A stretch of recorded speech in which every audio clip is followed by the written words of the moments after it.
Tita Delima penjual nastar digugat 120 juta rupiah usai resign dari klinik gigi.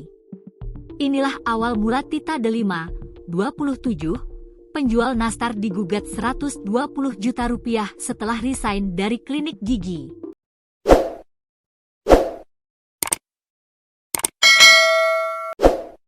Adapun Tita Delima warga Boyolali harus menghadapi kenyataan pahit setelah digugat sebesar 120 juta rupiah oleh tempatnya dulu bekerja, klinik gigi.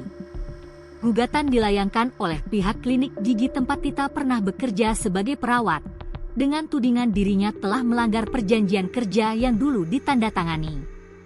Dalam kontrak tersebut, Tita disebut sepakat untuk tidak bekerja di bidang sejenis selama 1 tahun setelah mengundurkan diri dari perusahaan. Namun, Tita membantah keras tudingan telah melanggar kontrak tersebut. Ia menegaskan dirinya saat ini bukan lagi perawat ataupun karyawan di klinik gigi manapun. Aktivitasnya di klinik Simetri, Solo Baru, hanya sebatas mengantar pesanan roti nastar buatan rumahan miliknya 1 minggu sekali. Saya hanya jualan roti nastar. Setiap minggu sekali saya antar pesanan ke klinik Simetri. Bukan kerja sebagai perawat.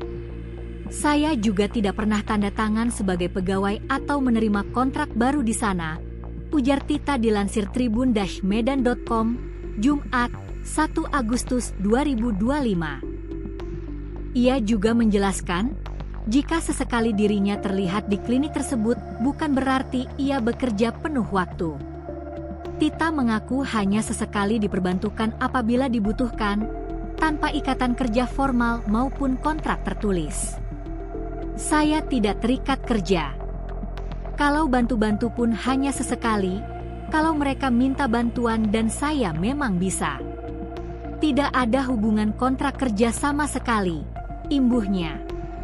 Gugatan senilai 120 juta rupiah itu dinilai Tita sangat berlebihan dan menimbulkan tekanan psikologis yang besar bagi dirinya dan keluarganya. Bahkan, ia sempat beberapa kali mendapat somasi dari pihak klinik sebelum perkara dilimpahkan ke Pengadilan Negeri Boyolali. Sidang pertama yang digelar sempat ditunda karena ketidakhadiran pihak penggugat. Pada sidang kedua, Tita menyatakan keinginannya untuk menyelesaikan persoalan secara damai, namun keinginan itu tidak disambut baik oleh pihak lawan.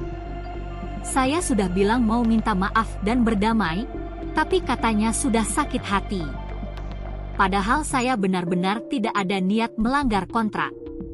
Saya hanya ingin mencari nafkah dengan jualan kue, terangnya. Tita berharap perkara ini bisa segera berakhir dengan jalan damai, mengingat tidak ada niat buruk atau pelanggaran nyata yang ia lakukan.